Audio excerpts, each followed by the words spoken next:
salut Baptiste, Salut. ça va? Ben au top et toi? Ça va, super. Donc on va faire cette petite interview pour le festival Rince-toi l'œil. Ok, On va commencer par les questions de l'assaut. Donc vas-y. tout d'abord une question un peu globale. Qu'apporte Internet que n'apporte pas le cinéma ou la télévision? La liberté de faire ce qu'on veut, sans attendre les moyens. C'est-à-dire qu'au cinéma, tu pourras pas malheureusement pas faire ton film et le distribuer en salle si t'as pas les moyens des distributeurs, etc. Et encore moins faire ce que tu veux parce que forcément ils te donneront leur avis. La télé c'est exactement pareil, même si les moyens sont un peu moins élevés qu'au cinéma. Et sur Internet, il suffit d'avoir une caméra ou même une caméra d'un ordinateur, une webcam, et tu fais ce que tu veux et tu mets en ligne, même avec ton téléphone. Donc voilà, et la différence est assez énorme. C'est un vrai média accessible et utilisable par tous, alors que la télé et le cinéma est contrôlé par des gens, donc ce n'est pas accessible par tous. D'accord, donc là, on avait fait l'interview des Wonderfuls il y a un mois. Et eux, ils pensaient qu'Internet ne pouvait pas seulement être un tremplin, mais qu'on pouvait faire carrément toute sa vie sur Internet. Tu penses la Bien même sûr. chose qu'eux ou... Ouais, complètement.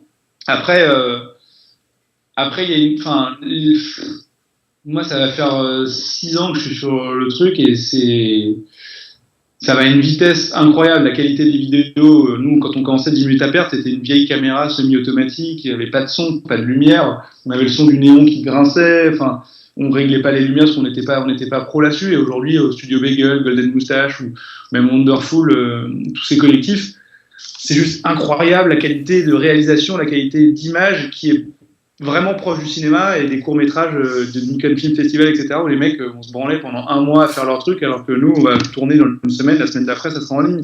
Et du coup, en termes d'efficacité, etc., pour moi, on arrive à une image cinéma.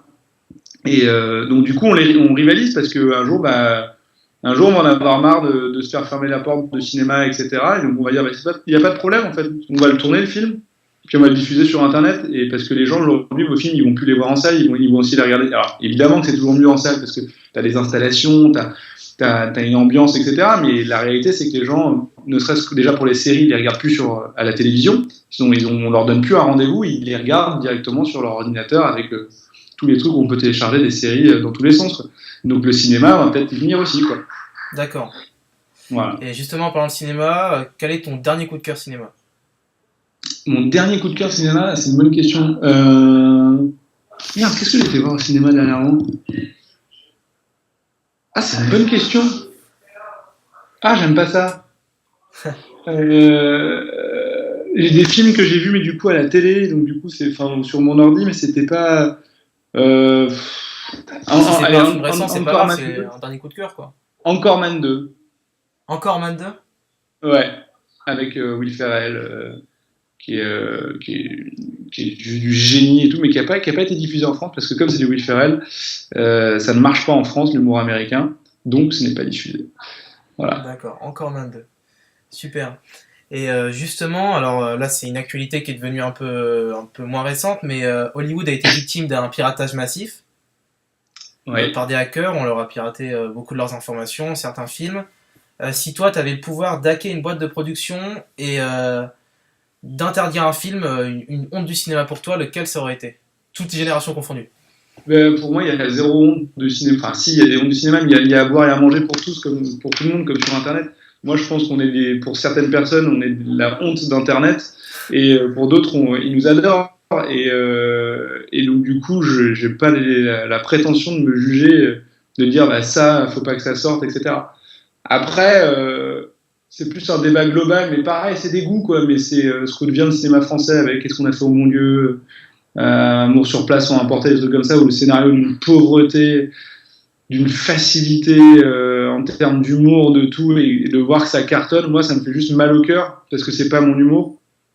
Et du coup, plus je vois ce genre d'humour cartonné, plus je me dis j'ai pas ma place dans l'humour français, on va dire, et je parle pas assez bien anglais pour aller aux États-Unis, et encore le trou est encore plus dur à faire. Mais du coup, ça me fait un peu de peine plus là-dessus, de voir ces genres de choses qui marchent, où je me dis merde, quoi. Merde. D'accord. On était bien, on avait la Grande Vadrouille qui était numéro un et on a eu Bienvenue chez les Ch'tis et on a eu ça et tu te dis ah putain quand même. Je vois pas là le cinéma qui se met au-dessus de tout le monde. dites-moi où il est, quoi. Dites-moi s'il n'est pas au niveau de la réal, il n'est pas au niveau du jeu des acteurs, il n'est pas au niveau du scénario. Donc, c'est quoi en fait qui êtes-vous pour nous juger, quoi. D'accord. Voilà. Et donc Mais après, c'est un justement, peu personnel, c'est important. Hein. C'est parce que qui je suis pour. Tu vois, les gens peuvent dire, mais il est sérieux. Non, c'est vraiment quelque chose de personnel. Sur l'humour, moi, j'aime l'humour absurde, j'aime l'humour anglo-saxon, j'aime l'humour dénué de sens, ou avoir un sens, mais qui n'est pas en premier plan, qui peut être subtil. Non, en France, on est dans un humour d'observation du quotidien. On analyse les faits et gestes de chacun et que tout le monde remarque, mais on les met en image. J'appelle ça l'humour de première idée, quoi. Le chinois il fabrique des ordinateurs et puis l'arabe il vole et le juif il aime bien l'argent et le noir il mange des bananes. Pour reprendre qu'est-ce qu'on a fait au bon Dieu. Voilà. ok. Donc toi, ce serait plus, bon, c'est ce qui me vient par la tête, mais plus du Pontel, quoi. Ouais, Dupontel, il y a de la création, mais il y en a plein de la création. Des proches faisaient de la création. Dupontel, il a l'art de créer un univers avec son personnage dans Enfermé dehors ou Bernie. C'est un personnage dans un univers qui est le nôtre, mais qui est très sombre. Et tout est créé, tout est. Ça, moi, je félicite. Et évidemment qu'il y a quand même des trucs super qui se font en France, mais malheureusement, ce qui marche, c'est pas de mon goût. D'accord. Ouais. Et justement, si tu pouvais faire un remake d'un film dramatique ou d'un film de ce que tu veux à la sauce Bat et Gaël, lequel tu ferais? Un film dramatique, forcément, genre un peu. Un peu larmoyant, un peu à l'eau de rose. Ah putain. Qu'est-ce que je prendrais comme film? Dont t'aimerais faire un remake à la sauce Bat et Gaël, c'est-à-dire humour what the Non, nous, fuck, on aimerait etc. vraiment faire un film catastrophe qui s'appelle Plus de sperme sur Paris. Ouais, j'ai fait. Donc ce serait ça. En mode super sérieux, super catastrophe où il pleut et du coup les femmes n'ont plus besoin des hommes pour se reproduire. Donc les femmes prennent le pouvoir, mais comme les femmes préfèrent l'argent, eh ben, les hommes reprennent le pouvoir parce que c'est les hommes qui ont l'argent. Un D'accord, truc ça, pas du tout misogyne, voilà, avec des vrais effets spéciaux et tout ça, ça nous ferait vraiment tellement délirer de pouvoir faire une connerie comme ça. donc ça serait la relève du cinéma français après la décadence.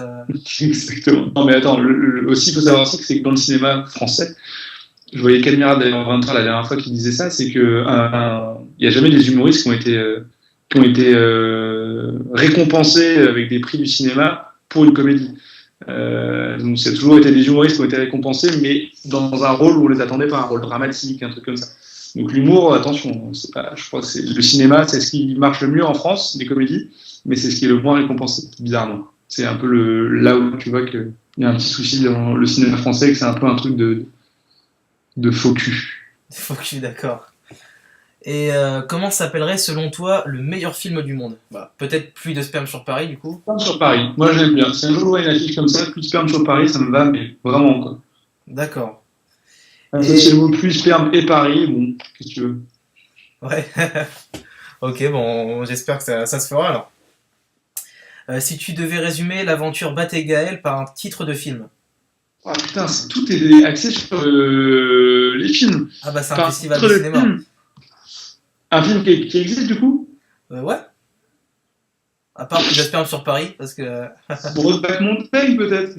Brokeback Mountain, d'accord. Ok. Bah là on va passer aux questions des néomiens. Ok.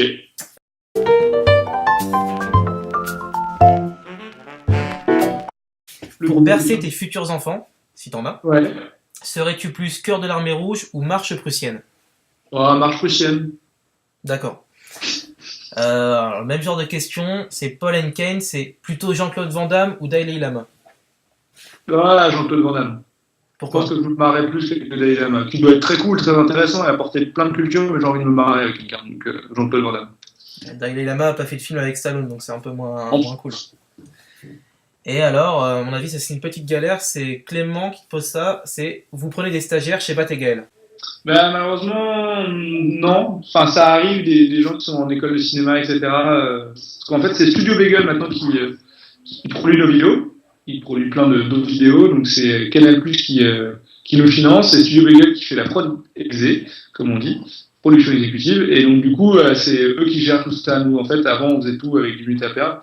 Et là, on a le luxe de plus organiser nos tournages. On écrit nos conneries, on tourne nos conneries et on gère pas le reste, qui était le plus long et le plus chiant.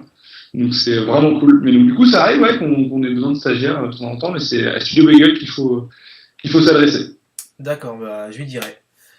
Bah, c'est tout pour les questions des nomiens. Je vais juste te poser une dernière question. C'est quoi tes références en matière de podcasteurs, d'acteurs? En France, N'importe où. bon, n'importe où, non, c'est mes références, c'est vraiment anglo-saxonne, c'est Tim et Eric, qui s'appelle Tim et Eric Awesome Show. C'est Will Ferrell, c'est Penny Ordai, c'est des séries comme Eastbound and Down avec Danny McBride. C'est j'en ai plein. Après, c'est des vieilles références. Harakiri est une des références pour moi visuelle et en termes d'humour de punchline. Coluche était une référence. Les proches était une référence. Les nuls, bien évidemment. J'ai été bercé aux nuls toute ma jeunesse. Les nuls devant tout, quoi. Robin des Bois, Cadéo, Eric Hardway, voilà. D'accord. D'actuel, j'en ai pas trop, pour être honnête. Parce C'est que bien, on tend trop vers un humour très sur le quotidien, la constatation, ce qui n'est pas forcément mon humour. Il y a des trucs qui me font marrer, hein, mais moi, je suis plus dans un absurde, un what the fuck, on n'est pas à pas se prendre la tête, à pas raconter forcément une histoire avec un but, une morale, etc. Voilà. D'accord. Et on va finir finalement sur tes bonnes résolutions pour l'année 2015. Ah, mes bonnes résolutions, c'est pas montrez-moi mon cul, quoi. Ok. Les Wonderful nous avaient dit parler moins de vite, donc c'est un peu. Tu vois, au moins il n'y aura pas de fusion. Ouais. Mon cul qui parle pas de bits, on devrait être bon. D'accord. Bah merci beaucoup en tout cas Gaël. Baptiste, c'est con. Ah merde. Ouais, il faut finir comme ça. Ouais. Baptiste. Pourtant je le sais. Hein. Ouais, je couperai. Bah merci beaucoup Baptiste. Voilà. Je mettrai ça. Ah non, tu coupes pas, tu le montres. Ouais, je le montrerai. Ce sera dans le BTG. Et puis voilà. Puis bon courage pour la suite. Bah, merci beaucoup, et vous aussi. Et c'était très cool cette interview. Et Enfin, en espérant avoir répondu aux questions de tout le monde, quoi. vraiment la veille au soir, quoi. Comme ça, c'est quand tu prends l'habitude de faire tes devoirs la veille au soir, tu fais tout la veille au soir dans la vie. C'est vrai. C'est vrai. Pardon, c'est vrai.